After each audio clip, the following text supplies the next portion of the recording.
दूसरा अशरा रमज़ान के दरमियानी 10 दिन यानी ये अशरा 11 रमज़ान से शुरू होकर 20 रमज़ान तक जारी रहता है। ये अशरा ख़ास तौर पर रहमत से मुंसलिक है, जैसा कि इस्लामी तालीमात में जोर दिया गया है। हज़रत मोहम्मद सल्लल्लाहु अलैहि वसल्लम ने रमज़ान के 3 अशरों को इस तरह बयान फरमाया। पहला अशरा रहमत, दूसरा अशरा मग़फ़िरत, तीसरा अशरा जहन्नम से नजात।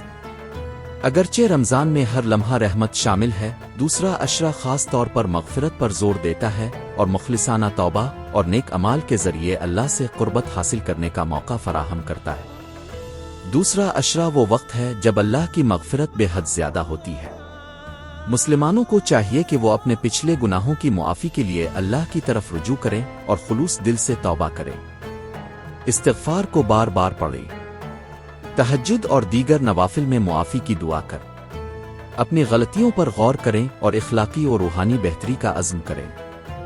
नबी करीम सल्लल्लाहु अलैहि वसल्लम ने फरमाया, जो शख्स ईमान और सवाब की नीयत से रमज़ान के रोज़े रखे, इसके पिछले गुनाह मुआफ़ कर दिए जाएंगे। सही अल बुखारी। अल्लाह ताला सूरत अल बकरा की आयत 186 में फरमाते हैं, और जब मेरे बंदे मेरे बारे में आपसे पूछें तो कह दें कि मैं करीब हूँ, मैं दुआ मांगने वाले की दुआ कबूल करता हूँ जब वो मुझसे दुआ करता है। बस उन्हें चाहिए कि वो मेरी बात मानें और मुझ पर ईमान लाएं ताकि वो रास्त पर आ जाएं। दूसरे अशरे में इबादत में मशगूल होना आखिरी अशरे की तैयारी में मदद फराहम करता है। नबी करीम सल्लल्लाहु अलैहि वसल्लम ने फरमाया, जो शख्स ईमान और सवाब की नीयत से लैलातुल क़द्र में क़याम करे, इसके पिछले गुनाह मुआफ़ कर दिए जाएंगे। सही अल बुखारी। रमज़ान सखावत का महीना है और दूसरा अशरा सदका देने की अहमियत को मज़ीद बढ़ा देता है। रोज़ादार को इफ्तार करवाना बहुत बड़े अजर का ज़रिया है। नबी करीम सल्लल्लाहु अलैहि वसल्लम ने फरमाया, जो किसी रोज़ादार को इफ्तार करवाएगा, इसे भी इतना ही अजर मिलेगा जितना रोज़ादार को, और उसके अजर में कोई कमी नहीं होगी। सुनन इब्न माजा।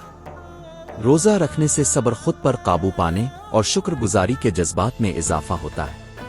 भूख और प्यास को बर्दाश्त करने से इंसान मोहताजों और मसाकीन की हालत को समझने लगता है, जिससे हमदर्दी और रहम दिली पैदा होती है। अल्लाह ताला सूरत अल बकरा की आयत 183 में फरमाते हैं, ए ईमान वाल, तुम पर रोज़े फ़र्ज़ किए गए हैं जैसे तुमसे पहले लोगों पर फ़र्ज़ किए गए थे, ताकि तुम मुत्तकी बन जाओ। दूसरा अशरा रूहानी तरक्की के लिए तहज्जुद पढ़ने का सुनहरी मौका फराहम करता है। रात के आखिरी पहर में मांगी गई दुआएं ज़्यादा कबूल होती है। अल्लाह ताला सूरत अल-असरा की आयत 19 में फरमाते हैं, और रात के कुछ हिस्से में तहज्जुद पढ़ा करो, ये तुम्हारे लिए एक इजाफी इबादत है। उम्मीद है कि तुम्हारा रब तुम्हें मकाम महमूद तक पहुंचा देगा। दूसरे अशरे में मुसलमान अपनी जिंदगी पर नज़रसानी करें, अपनी कोताहियों पर मुआफ़ी मांगें और नेक अमाल को अपनाने का अहद करें। रूहानी तरक्की के लिए अहदाफ तय करना और उन पर अमल पैरा होना बहुत मुफीद साबित हो सकता है। Thank you for watching this video.